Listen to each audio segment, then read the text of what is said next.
किस तरीके से दबंग पति ने पत्नी को जान से मारने की कोशिश में हुआ नाकाम, तो अपने मां बाप का सहारा लेकर पत्नी को धोखा देकर हो गया फरार। मजबूर पत्नी पति की तलाश में लगा रही थानों के चक्कर। दहेज ना मिलने के कारण पति विजय कुमार ने पत्नी को दिया धोखा व तलाक देने की दे रहा धमकी। ससुराल वालों ने बहू के खिलाफ रचा षड्यंत्र।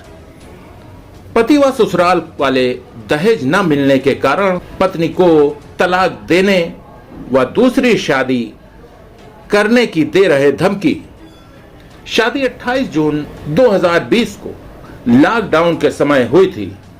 ससुराल वालों से जब हमने बात की तो बोले कि मेरा लड़का अब तुम्हारे पास नहीं जाएगा, हम लोग अब उसकी शादी दूसरी करेंगे जहां से 4 पहिया गाड़ी व बहुत सारा दहेज मिलेगा।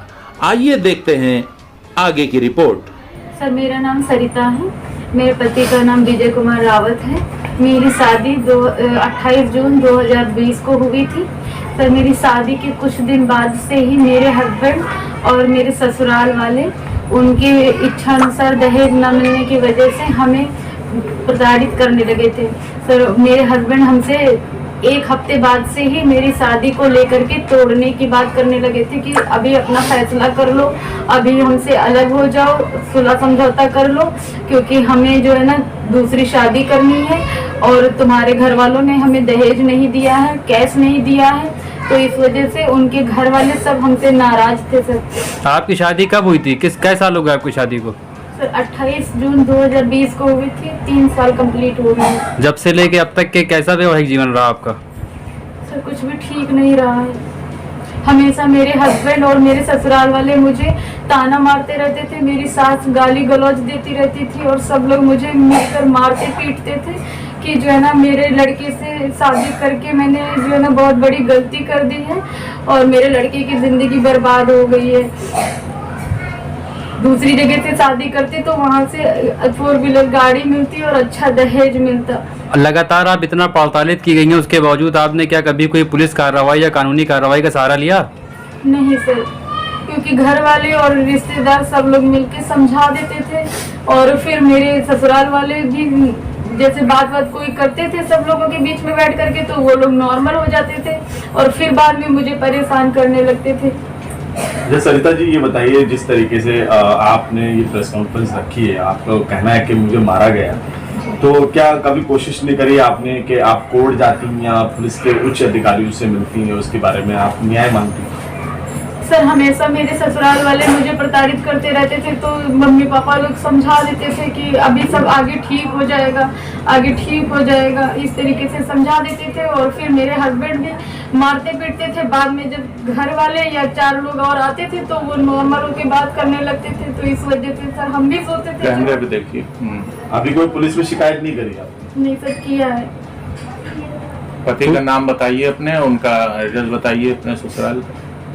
सर, मेरे पति का नाम विजय कुमार रावत है और ग्राम रसूलपुर, अहमदाबाद कटौली, मलियाबाद लखनऊ के रहने वाले हैं। उनके पिताजी का नाम सुरेंद्र कुमार है और पुजारी नाम से उनको सब लोग ज्यादा जानते हैं और वो होमगार्ड है। किन किन बातों को लेके आपने पुलिस से शिकायत की है? किन किन बातों को, किन किन मुद्दों को लेके आपने पुलिस से शिकायत की है?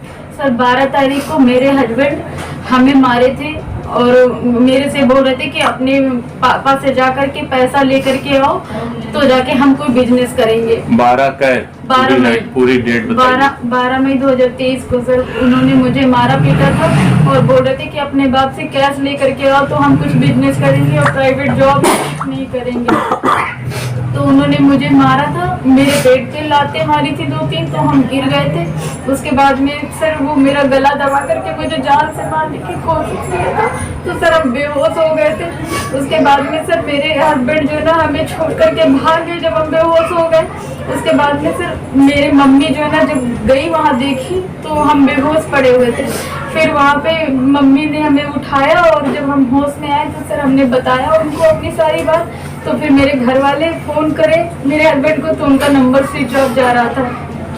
उसके बाद में सरिता जी, जिस तरीके से आपने कहा कि उसके आपके पति जो है छोड़ के जा चुके हैं, तो उनके परिवार वालों से उनका संपर्क नहीं हुआ आपका, वो उनका क्या कहना है आपसे? सर उन लोगों से बात करते हैं तो वो लोग बोलते हैं कि अब मेरा लड़का जहाँ भी है तुम्हारे पास नहीं आएगा और उसकी अब हम दूसरी शादी कराएंगे जहाँ से 4 पहिए की गाड़ी मिलेगी और अच्छा खासा दहेज मिलेगा। तुमसे मतलब नहीं है, तुम्हारे पास में नहीं आएगा, जाओ ढूंढ हो जा करके, तुम्हारे साथ नहीं रहेगा वो। अभी जैसा कि आपने अपने बयान में बताया है कि पुलिस मारपीट का आपके साथ की है और आप बेहोश होने की स्थिति पैदा हो गई, इस बात को पुलिस से आपने शिकायत दर्ज की और क्या आश्वासन मिले आपको? सर 12 तारीख को जब मार के गए थे मेरे हस्बैंड, तो फिर बाद में मेरे जेठ आए थे और उनको सारी बात बताई। फिर जाके मेरे हस्बैंड भाग गए थे हमें मार करके, तो जेठ के साथ में वहाँ पे गए अपने चचेरे देवर के वहाँ। तो चचेरे देवर के वहाँ मेरी सास, मेरे चचेरे देवर, मेरे सगे देवर और मेरे हस्बैंड सब लोग मौजूद थे और देवरानी भी थी। उन लोगों ने मिलके सर वहाँ पे भी हमसे मारपीट किया, मेरे जेठ जेठानी को भी मारा, मुझे भी मारा।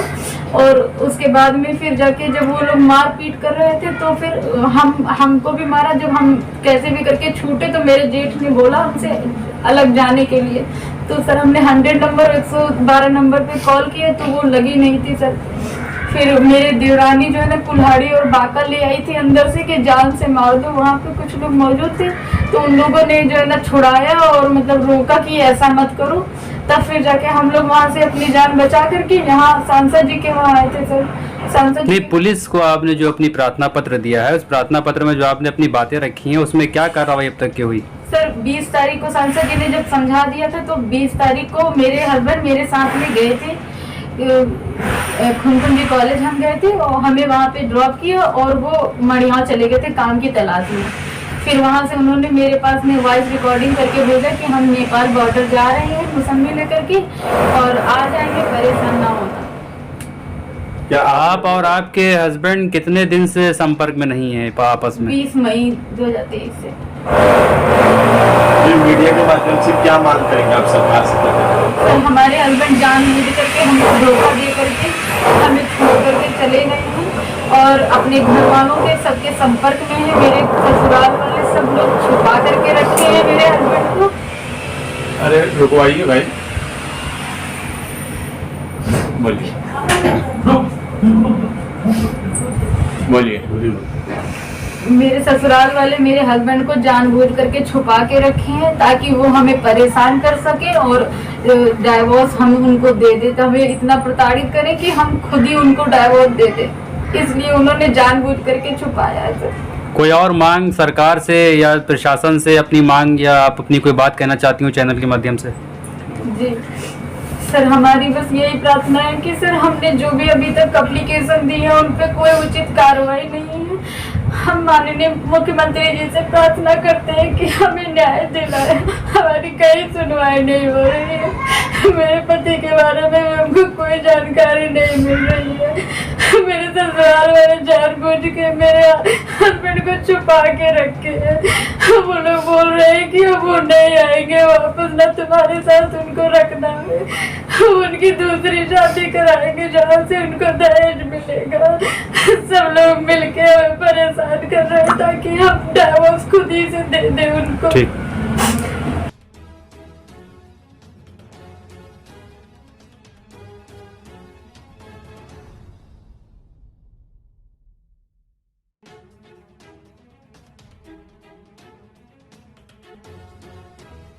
सर ये जो हमने थाना ठाकुरगंज में जो भी प्रार्थना पत्र दी है उनकी प्रति कॉपी है। नेक्स्ट और ये गुमशुदगी का पर्चा छपवाया था,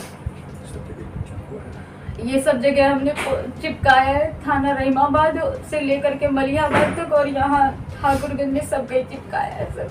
और इसमें सर मेरे ससुराल वाले मेरा बिल्कुल भी सहयोग नहीं कर रहे हैं। हम अकेले अपने हस्बैंड को ढूंढते रहे हैं सब जगह। मेरे ससुराल वाले एक भी दिन नहीं आए किसी चीज की जानकारी लेने। ये हमने जब ससुराल वालों के नंबर अपने सर्विलांस पे दिए लगाने के लिए तो वो उल्टा हम पे आरोप लगाना शुरू करे हैं। जब तक मैंने ये सर्विलांस के लिए नंबर नहीं दिए थे अपने ससुराल वालों के, तब तक उन्होंने कोई आरोप नहीं लगाया। जब से ये सर्विलांस में नंबर लगाने के लिए दिए हमने सारे, तब से मेरे ससुराल वाले मेरे और मेरे घर वालों के ऊपर उल्टा आरोप लगाना शुरू कर दिया। बिना रुके बिना डरे सच दिखाते हैं।